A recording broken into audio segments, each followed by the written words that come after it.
Outsource नीति पर CM Sukhu का बड़ा बयान। भांग की खेती पर सरकार ने दी बड़ी राहत। सतलुज नदी में कचरे पर 3 राज्य आमने सामने। इन सब के अलावा और भी बहुत कुछ रहेगा इस बुलेटिन में। आप देख रहे हैं इनॉक्स न्यूज। तो आइए जानते अब तक की बड़ी खबरें। हिमाचल विधानसभा के चौथे दिन सदन में रोजगार और खाली पदों के मुद्दों पर जमकर हंगामा हुआ। प्रश्नकाल के दौरान सरकार के जवाब से असंतुष्ट विपक्ष ने अतिरिक्त सवाल पूछने की मांग की, लेकिन विधानसभा अध्यक्ष कुलदीप सिंह पठानिया ने समय की कमी का हवाला देते हुए अनुमति नहीं दी। इसके बाद भाजपा सदस्य ने नारेबाजी करते हुए सदन से वॉकआउट कर दिया। वहीं मुख्यमंत्री सुखविंदर सिंह सुक्खू ने कहा कि आउटसोर्स कर्मचारियों का भविष्य सुरक्षित करने के लिए सरकार नीति तैयार करी है। उन्होंने कहा कि मेडिकल कॉलेजों में खाली पैरा मेडिकल पदों को अगले साल मार्च और जून तक भरा जाएगा।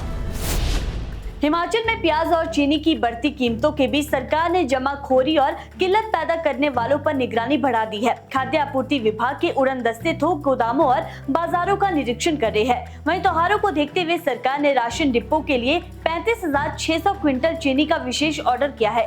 साथ ही थोक डीलरों को हर शुक्रवार अपना स्टॉक भी घोषित करना जरूरी होगा। वहीं प्याज के दामों की भी प्रमुख मंडियों और बाजारों में रोजाना निगरानी की जा रही है। सतलुज नदी में बहकर पहुंचे प्लास्टिक और कबाड़ को लेकर हिमाचल, पंजाब और हरियाणा में मामला गर्मा गया है। पंजाब के रूपनगर में विधायक दिनेश चड्ढा की शिकायत के बाद नदी से औद्योगिक कचरा और प्लास्टिक बरामद हुआ था। जांच में सामने आया कि हरियाणा के मंडावाला क्षेत्र से स्क्रैप कारोबार का प्लास्टिक वेस्ट बरसात के दौरान नालों और सरसा नदी के रास्ते सतलुज तक पहुँचा है। अब हिमाचल और हरियाणा के प्रदूषण नियंत्रण बोर्ड ने संयुक्त जाँच शुरू कर दी है। टीम ये पता लगा रही है कि कचरा आखिर किस उद्योग या कारोबारी से निकल रहा है। साथ ही जिम्मेदारी तय होने पर संबंधित के खिलाफ कार्रवाई भी की जाएगी। हिमाचल में औषधि और वैज्ञानिक उपयोग के लिए भांग की नियंत्रित खेती अब आसान होगी। राज्य सरकार ने खेती और इससे जुड़े उद्योगों के लिए लाइसेंस शुल्क घटा दिया है। अब भांग की खेती का लाइसेंस शुल्क 3 लाख से घटाकर 1 लाख रुपए प्रति बीघा कर दिया गया है। वहीं प्रोसेसिंग और मैन्युफैक्चरिंग यूनिट का सालाना लाइसेंस शुल्क 2 करोड़ से घटाकर 1 करोड़ रुपए किया गया है। नए नियमों के तहत व्यावसायिक खेती के लिए कम से कम 5 बीघा का एकीकृत क्षेत्र जरूरी होगा।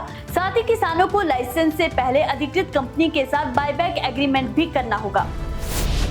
जिला ऊना में श्रद्धालुओं से भरा एक ट्रक खाई में गिर गया। हादसा पीर निगाह के पास हुआ, जिसमें करीब 50 श्रद्धालु सवार थे। हादसे में 40 से ज्यादा श्रद्धालु घायल हुए हैं, जिनमें महिलाएं और बच्चे भी शामिल हैं। बताया जा रहा है कि श्रद्धालु हरियाणा के करनाल के इंद्री से श्री नैना देवी जा रहे थे। पीर निगाह से करीब 2 किलोमीटर आगे ट्रक की प्रेशर पाइप फटने से वाहन अनियंत्रित हो गया और खाई में जा गिरा। वहीं एक श्रद्धालु की हालत गंभीर होने पर उसे प्राथमिक उपचार के बाद पीजीआई चंडीगढ़ रेफर किया गया है।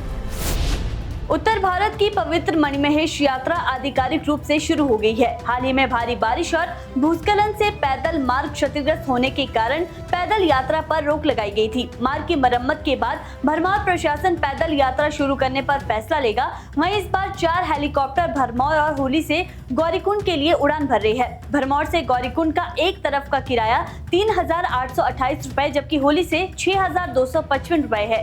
वहीं यात्रा मार्ग पर एनडीआरएफ, एसडीआरएफ, पुलिस और पर्वतारोहण दल तैनात है। इसी के साथ सुरक्षा के चलते रात में यात्रा पर रोक जारी रहेगी। हिमाचल विधानसभा के मानसून सत्र में गगल एयरपोर्ट भूमि अधिग्रहण और मुआवजे से जुड़े कथित जमीन सौदों का मुद्दा उठा। मुख्यमंत्री सुखविंदर सिंह सुक्खू ने कहा कि गरीबों की मजबूरी का फायदा उठाकर जमीन खरीदने और सरकारी मुआवजे की बंदरबांट नहीं होने दी जाएगी। वहीं सीएम सुक्खू के मुताबिक एयरपोर्ट के आसपास कुछ लोगों ने गरीब और साधारण लोगों से कम कीमत पर जमीन खरीदी, ताकि सरकारी अधिग्रहण के दौरान ज्यादा मुआवजा हासिल किया जा सके। मामले की जाँच के लिए गठित एसआईटी अब तक 9 स्टेटस रिपोर्ट दाखिल कर चुकी है। वहीं जांच के आधार पर 4 आपराधिक मामले भी दर्ज किए गए हैं।